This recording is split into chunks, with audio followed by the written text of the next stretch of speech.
But that's it. Thank God it's Friday. And we had earnings, not earnings, non-farm payroll came in. We made maybe half as many jobs as we expected, which seems kind of ominous. But actually, it's going to dampen the Fed's tapering program, and they won't be quite so aggressive.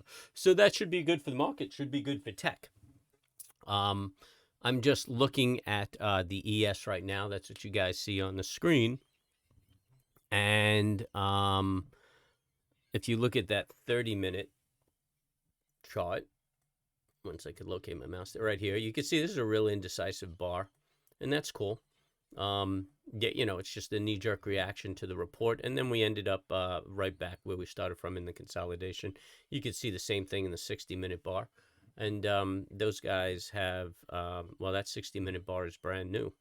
But I guess it ends in 30 minutes, and this is a brand new bar also. So we'll just have to see what happens. Based on yesterday's close, just for the markets, and I'm not ripping through all of the securities right now. I'll do that tonight.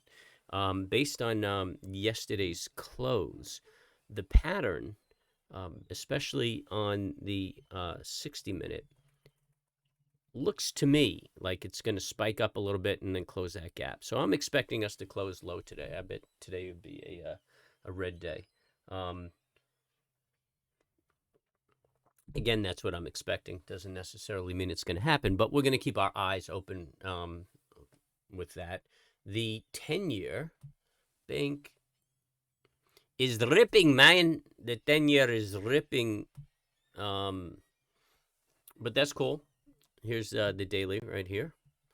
And it broke my trend line, which made it run, which is basically how we take our entries. We take our entries on the break of the trend lines. So if you were playing bonds, that would have been a good short on bonds. That trend line would have been opposite. That whole pattern would have been opposite if you're playing the bonds. If you were buying an ETF that tracks the interest rate, that's a trend line you would trade.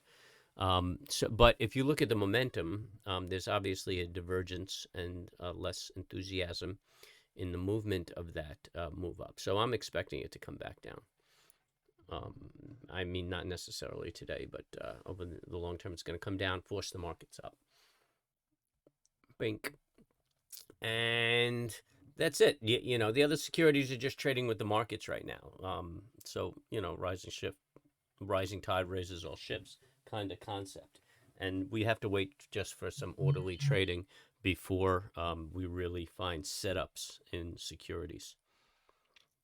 But if you like something and fundamentally you like that security, you could buy it on dips.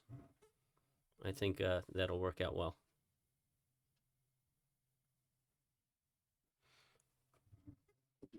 And that's about it. I'm not going to go into all the other stuff. We're just going to watch the markets and wait for the open.